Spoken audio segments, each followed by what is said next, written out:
So, you want to save the world with clean energy? Make money doing it? Confused about the economic and technical realities of residential and commercial solar, batteries, heat pumps, EVs? Want the real-world scoop on new energy technologies, not manufacturer hype? Then tune in to the Weekly Energy Show, hosted by Barry Cinnamon. Insights from Barry's 40-plus years in the solar and energy industry will help you understand the future ways we'll generate and consume energy. And now, here's Barry.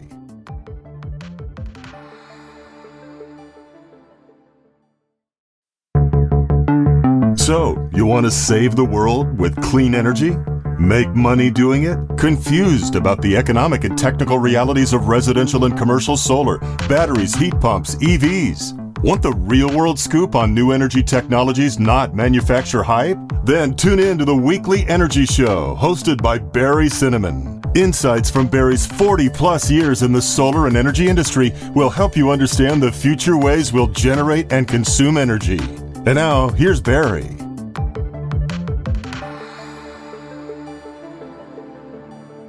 Welcome to this week's Energy Show. Now, buying EVs is a pretty complicated process. The market for EVs is so dynamic, brand loyalty doesn't really mean that much yet. Every manufacturer is coming out with EVs. Very, very few are coming out with their second generation EVs. And there's huge differences in EV mileage, in range, in charging systems, and price. So this week, we're going to look at some electric vehicle comparison websites. Going to help you select the EV that's going to make the most sense for your driving habits, your budget, things like that. Now, there's two factors that are creating so much interest in EVs. The first, obviously, are record high gas prices. We're still over $6 a gallon here in California. I think it's down a little bit below $5 nationally, but gas is really high. Second, there's increased environmental awareness. We're all trying to, not all of us, but many of us are trying to really solve this global warming problem, one car, one person at a time. And also there's economics, not to mention because there's a $7,500 federal tax credit on most EVs, as well as state and utility credits. So I'm a really big believer that when economic and environmental benefits align, new clean energy technologies can really take off. Solar crossed that tipping point threshold nearly a decade ago. Now, solar is so much cheaper than grid electricity that the fossil fuel industry is gradually going into decline. No more new coal plants, new natural gas plants are few and far between. And really, we're going to be getting our electricity from wind and solar and battery storage for that medium-term need in the evening. EVs are there right now. We're just getting to the point where they're becoming ubiquitous and they're going to grow very, very rapidly. There are higher upfront costs for the EV. The batteries are still very expensive. Obviously, the cost for the batteries are going to come down as mass production ramps up, just like it did with solar panels. But still, even with those higher upfront costs, the lower fuel costs and negligible maintenance costs mean that the cost of EVs, and I like to look at something called the total cost of ownership. TCO, the total cost of ownership of EVs, is less than gas vehicle. That takes into account the higher upfront cost, but then it's negated by the lower operating costs. So, EVs really make a lot of sense. And when you combine EVs with rooftop solar, the savings are an absolute slam dunk for EVs. Let's just go through a typical example. Let's compare two midsize SUVs, one a midsize gas SUV and one a midsize electric vehicle SUV.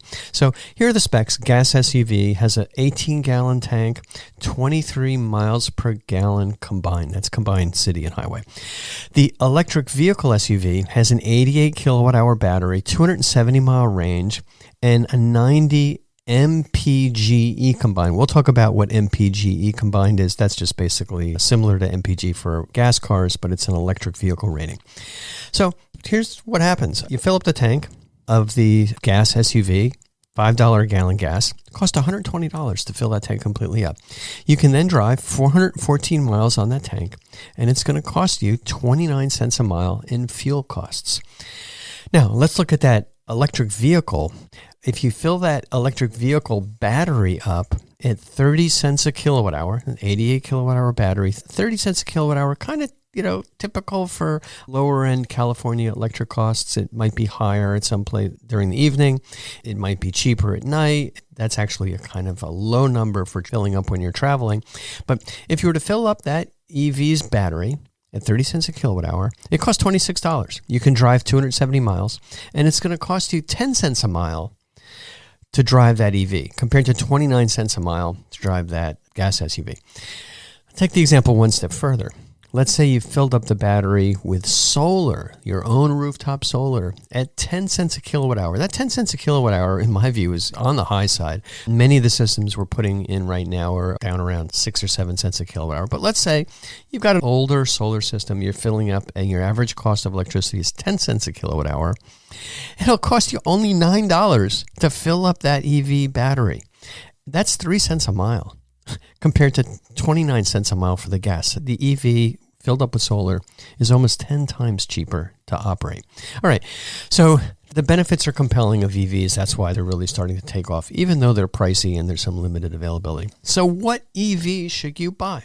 There's lots of manufacturer information out there, but it's hard to compare because every dealer has different sites. I spent so much time pouring through these websites, different models.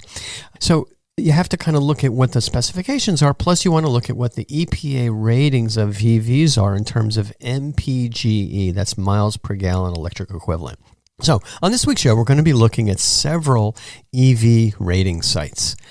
These EV rating sites rate the EVs in terms of mileage, range, and environmental benefits. Now, the one I like the best so far is Bloomberg's Green EV ratings. And this is a really great set of ratings. I just saw this crop up a few weeks ago. The American Council for an Energy Efficient Economy has their greener car ratings, and that's also pretty good. And then you've got the U.S. government sponsoring the fueleconomy.gov website.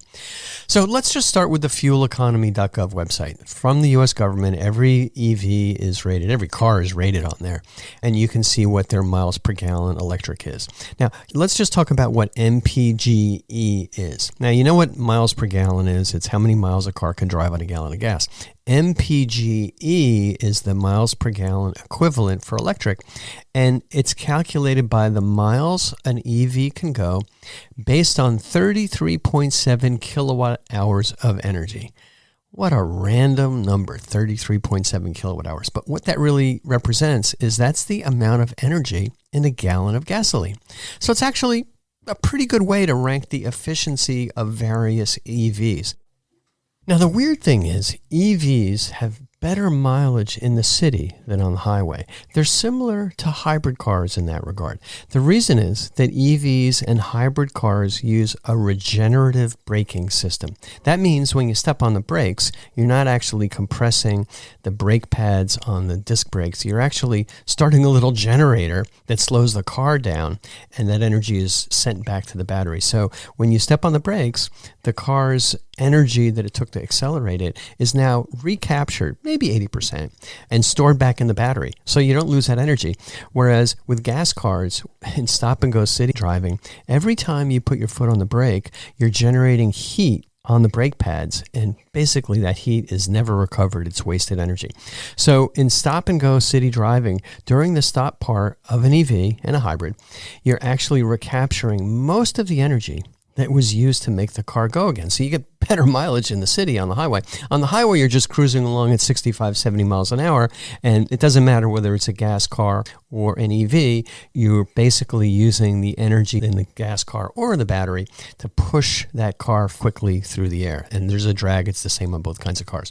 Now, the unusual thing about MPGE is that the results of those numbers, those ratings, are 2 to 3 times more than the ratings we have seen for gas vehicles. It got me confused the first time I looked at it. For example, most EVs have MPGE ratings in the 100 range. So they say you can go 100 miles on a gas equivalent. It's very rare to see a standard gas vehicle get over 50 MPG combined. So it's confusing when you're comparing a gas car's MPG to EV MPG. The EV MPGE is always higher. But it's easy to see it really works out as a good rating system when you're just comparing various EVs. Comparing an EV to a gas car, the numbers kind kind of look a little bit out of whack. So the fueleconomy.gov website, www.fueleconomy.gov, is really good for comparing the efficiency in terms of MPGE of various EV models. Now, taking it a step further, something a little bit more detailed, the American Council for an Energy Efficient Economy has their greener car ratings. And you can just go to www.greenercars.org and they'll list EVs as well as hybrid cars. It's a little confusing because it's greener cars, so it's basically everything except standard, ordinary polluting gas vehicles. So they've got hybrids and various forms of hybrids and very, very efficient hybrids. They've got hydrogen cars on there. So they list all the EVs, and it's easy to narrow down the search just to ZEV. Look at ZEV cars. That's zero emission vehicles. Don't look at what they call PZEV, which is partial zero emission vehicles. It's on a little bit of an oxymoron. There's no such thing as a partial zero. It's either zero or it's not. But this website's pretty helpful. You can just narrow down your search to ZEVs and you'll get the information you need.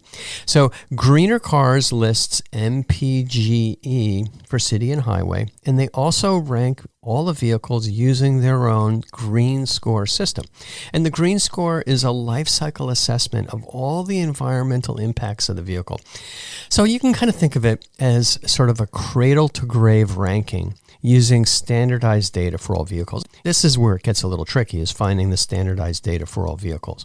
So some of that standardized data, which forms the basis of these ratings for greener cars, is the tailpipe emissions given by the emission standard to which a vehicle is certified. So for ZEV, it's zero. The fuel economy, MPGE in this case, the mass of the vehicle, the mass of the battery, and the type of battery. And it's actually pretty good, although complicated, scientific rating of all the EVs out there. So I think it's pretty good. Bloomberg Green publishes their electric car ratings. They've created a green rating somewhat similar to Greener Cars, but in addition, Bloomberg ratings include three other really important factors, at least in my view. They include the range of the car, they include the charging speed of the car, and they include the price. And those are three really important criteria that people use when they're shopping for an EV. The price is self-explanatory, but it's very handy to see the other ratings. Of course, they have the MPG ratings on there too. So regarding EV range, boy, that's something that's been changing a lot. Just a few years ago, very few EVs had ranges over 200 miles. Now, many popular EVs have ranges over 300 miles. Yeah, when you're up around 300 to 400 miles, that's what the standard gas car gets as far as range. Now, my personal experience with EVs, I've been driving one for 10 years or more. You need that long range for long trips. And you also need fast charging speed, because on a long trip, you're going to have to charge somewhere along the way. And if the charging speed is low, you're just going to spend a lot of time drinking a lot of coffee or going for a long dinner while your car charges up. Fast charging and having a big battery, a lot of range, really means that you don't need to do a lot of planning and extra time when you're traveling. So if you have an EV with limited range, let's say you want to go on a 100-mile trip, you want to go home, you got to find a charger near your destination so that you can charge up enough so you can make sure you get home where you recharge. So there's some planning involved, and it's not always easy to find those publicly available working fast chargers. So talking briefly about chargers, fast chargers, also known as level 3 chargers, can charge your battery fully in 30 to 60 minutes for most models. There's still a limited number of these charges on long-distance routes. You find them at rest stops, you find them at 7-Elevens, at some gas stations. Tesla has a really good network of their level 3 chargers, but they're definitely not popular yet as gas stations. And also, at a gas station, you can usually be in and out in maybe 10 minutes. Whereas when you're filling up your battery in an EV, it's going to take 30 to 60 minutes. So you're going to need more charging stations as more and more people kind of go by. All right. Now, as far as the charging speed, it's measured by the miles added per minute of charging. So some EVs charge really fast. They charge at 15 miles per minute. Kind of a weird metric, but it really does start making sense when you're looking for those chargers. So adding 200 miles of range with a car that charges at 15 miles a minute, it's going to take less than 13 minutes. It's not bad. Other EVs charge at slower rates. There's some that are charging at less than 8 miles of range per minute. So it'll take twice as long to top off your battery with EVs that have slower charging rates. If you're both going to the same level 3 charger, it could take, twice as long to charge up. So it's really good to see the charging speed when comparing EVs, in addition to the range and the size of the battery. So it's going to make the difference if you have a vehicle that charges fast for stopping for a cup of coffee or maybe stopping for lunch. And keep in mind, there's another little nuance with these chargers. There's public rating systems. You can find websites that list where all the chargers are. My experience is, unfortunately, a high percentage of them aren't working or they're getting maintained. But you can find these level 3 chargers along the highway. The thing you have to keep in mind is that if you have one level 3 charger, they usually have 2 charging ports, and that level 3 charger might be able to charge the first car at 15 miles per minute. But if 2 cars plug in to that same charger at the same time, because it'll have 2 charging ports, the charging speed for both is going to go down by half because it's limited by the size of the electric power lines going to chargers. So if you see a charging station with 10 chargers all lined up, if everybody's charging up their battery at the same time, those batteries are not going to charge as fast as if there was only 2 cars parked in that lot. All right, the Bloomberg Green EV ratings are based on 2 standardized metrics, and I kind of like it because it's pretty easy to understand. Driving economy, which captures just how well a car uses the resources it took to build that car to get down the road. It's based on the miles of range and the weight of the vehicle. And that driving economy metric represents about 70% of the rating. It's arbitrary. And then second, they rate it based on the battery size, which serves as a proxy for the carbon cost of actually making the vehicle. And that battery size, once again, it's arbitrarily 30% of the rating. So when you kind of combine all this, to wrap up, if you're comparing EVs, the Bloomberg Green EV ratings are a great place to start. I hope they keep the ratings up to date. It's kind of a lot of work because there's so many new models coming out all the time. And you got to track all that data as the new EVs become available. Right now we're on the 2022s. In a few months we'll be coming out with 2023s, so that's kind of tricky.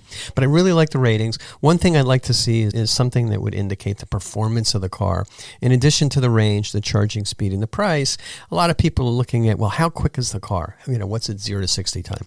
And that's a number that sports car enthusiasts and Tesla and some of the other companies really like to hype. So it's just kind of a race to see whose car is quickest. And got to hand it to Tesla. Hats off. They've done a really, really good job of making efficient, relatively affordable cars that also are really quick. That's something that I kind of like. Anyway, bottom line, EVs, without a doubt, they're the future of cars. Are we going to see 0 gas vehicles on the road? I'd say it's going to be 100 years before that happens. Just like we can still, get the old-fashioned gas cars, polluting cars from 70 years ago. But eventually, they'll all be EVs. There's lots of great models right now to choose from. They're definitely cheaper to own long-term than gas vehicles, although they're more expensive.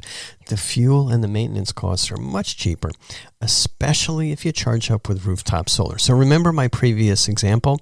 If you fill up your gas SUV, fill up that tank, it's going to cost you about 29 cents a mile to drive that gas SUV. If you have a comparable battery SUV and an EV, it's going to cost you 10 cents a mile, and that's if you buy your electricity commercially on the highway or just plug it at home. And if you fill up your battery with your own solar system, it can cost you 3 cents a mile. So solar-powered EVs are 10 times cheaper on a pennies per mile basis. But even if you don't have solar, the EV is going to save you a lot of money.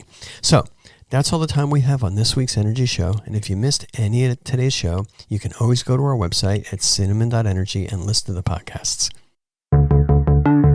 Thanks for tuning in to this week's Energy Show. Barry wants everyone to benefit from clean energy. So if you missed any of today's show, you can go to our website at cinnamon.energy and listen to the podcasts.